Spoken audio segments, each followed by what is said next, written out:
सब इतना जोश में बात करें, मैं तो जोश में नहीं बात कर सकती हूँ. సో వేదిక మీద ఉన్న ఇక్కడ ఎందుకంటే అందరూ కూడా హిందీ మాట్లాడారు, సో నేను తెలుగు మాట్లాడొచ్చని నేను అనుకుంటున్నాను ఇక్కడ అన్నదమ్ములందరికీ.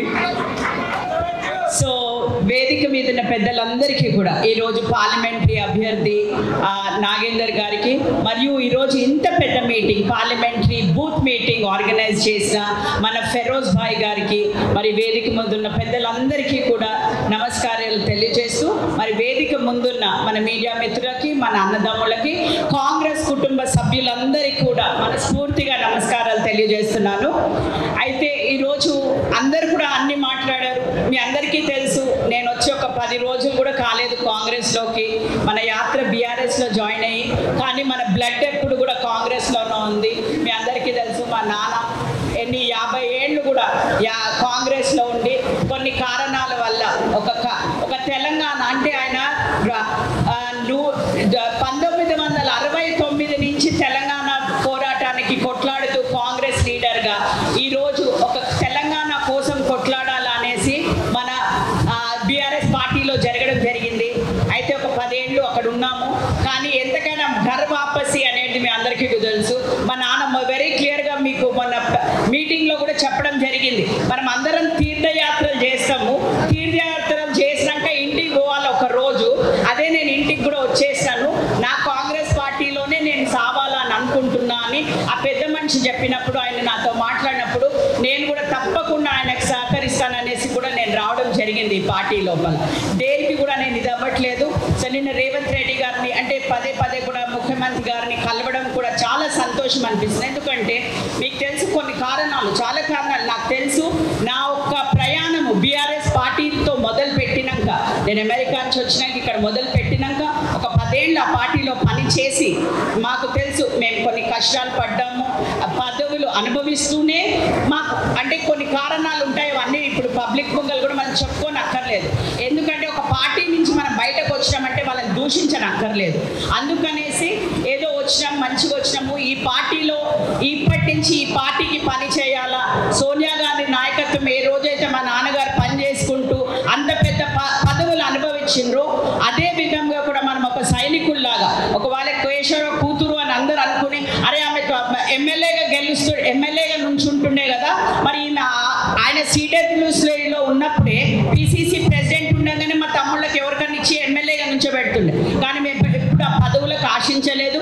ఆర్డినరీ కార్పొరేటర్ స్థాయిగా గెలిచిన, రెండోసారి గెలిచిన ఈరోజు అందరూ అనుకుండొచ్చు ఆమె కేశవరావు బిడ్డ కాబట్టి ఈరోజు మేయర్ పదవి వచ్చిందని చాలా మంది అనుకుంటున్నారు. అది మాకు తెలుసు. కానీ కేశవరావు బిడ్డ అనే పదవి రావు. కేశవరావు బిడ్డకు కూడా కొన్ని అర్హతలు ఉండాలా. ఇవాళ చదువుకున్నట్టు ఉండాలా, మనకి అంటే లోక జ్ఞానం కూడా ఉండాలా. పుట్టినప్పటి నుంచి మేము కాంగ్రెస్లోనే ఉన్నాం. అంటే చూస్తూనే నేను 7 ఏళ్ల పిల్ల ఉన్న దగ్గర నుంచి మేము పాలిటిక్స్ చూస్తూనే ఉన్నాం. కాలేజ్ లోపల కూడా పాలిటిక్స్లో ఉన్నా. సో ఎవరికైతే ఈమె అమెరికా నుంచి వచ్చింది చాలా మంది మాట్లాడుకుంటారు, నేను మాట్లాడుతుంటేనే అంటారు ఆమెకి సగం తెలుగు మాట్లాడుడే రాదు అని అంటారు. తెలుగు ఎందుకు మాట్లాడరాదండి? మనం పుట్టి పెరిగినాం ఇక్కడ హైదరాబాద్లో పుట్టి పెరిగి తెలుగు ఎందుకు రాదు చెప్పండి? కొందరు నేను వింటున్న మాటలు టీవీలలో ఇప్పుడు వేరే పార్టీకి వస్తే విమర్శలు వస్తూనే ఉంటాయి కదా. సో అదొక్కటి మీరు గమనించాలి. ఇంకొకటి ఈరోజు ఫెరోజ్ భాయ్ ఏదైతే చేసిండ్రో ఈరోజు ఇవాళ 4 ఎలక్షన్లు కొట్లాడినా నేను వచ్చినాక 10 ఏళ్లలో. నాగేందర్ గారికి 2 ఎలక్షన్లు కొట్లాడినాం, కార్పొరేటర్ 2 ఎలక్షన్లు కొట్లాడినాం. సో మేము కూడా ఇట్లనే బూత్ కమిటీలు కానీ ఇవాళ ఫెరోజ్ భాయ్ని చూస్తుంటే నా చిన్న తమ్ముడు అనిపిస్తుంది. ఇట్లనే కొట్లాడతాను నేను కూడా మా బస్తీలలో ఇదే విధంగా కొట్లాడతా. చిన్న ఆఫీసర్ పని చేయకపోతే కొట్లాడతా, MRO ఆఫీస్లో కొట్లాడతా, DC ఆఫీస్లో కొట్లాడతా, జోనల్ ఆఫీస్లో కూడా కొట్లాడతా. ఇవాళ ఆయన మాట్లాడుతుంటే నిజంగా చిన్న తమ్ముడు మాట్లాడుతున్నట్ట అనిపించింది నాకు. నాగేందర్తో అదే చెప్తున్నా, అరే నా బుద్ధిలో ఉన్నాయి ఆయనకు కూడా సేమ్ ఇదే కొట్లాడుతుండే. ఈ కొట్లాడి పనులు అయితే చేపిస్తాడు. పబ్లిక్ని ఖుషి చేయాలి. మనం నమ్ముకున్న కార్యకర్తని ఈరోజు ఖుషి చేసే బాధ్యత మనది. ఎందుకంటే ఈరోజు క్యాడర్ అంతా కూడా ఈ రోజున ఆయన 4 సార్లు ఓడిపోయిన ఈరోజు ఇంతమంది క్యాడర్ ఇక్కడ ఉన్నారు అంటే దేని గురించి ఉన్నారు?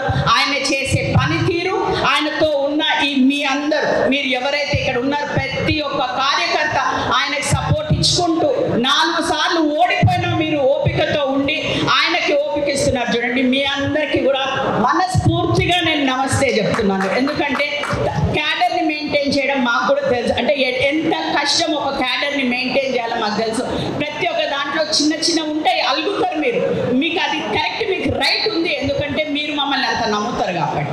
సో ఈరోజు నేను ఒకటే చెప్తున్నా, ఇవాళ ఇంత పెద్ద క్యాడర్ని ఇవాళ మన ఫిరోజ్ భాయ్ తయారు చేసిందంటే మీ అందరూ కూడా అంటే 100%. నిన్న నాకు రేవంత్ రెడ్డి గారి ఇంట్లో కలిసినప్పుడు ఫిరోజ్ భాయ్ ఒకటే చెప్పిండు, 1,00,000 ఓట్ల మెజారిటీ తెస్తామంటే నేను అనుకుంటే ఎట్లా తెస్తాడు ఈ 1,00,000 మెజారిటీ అంటున్నాడు. కానీ ఇవాళ ఈ పబ్లిక్ని చూసినాక ఒక్కొక్కళ్ళ జోష్ చూసినాక, ఇక ఒక్కొక్కరు మాట్లాడిన జోష్ చూసినాక నిజంగా నాకు అనిపిస్తుంది తప్పకుండా నాగేందర్ గారికి మీరు మెజారిటీ ఇస్తారు. నాంపల్లి డివిజన్ నుంచి తప్పకుండా మెజారిటీ రావాలా.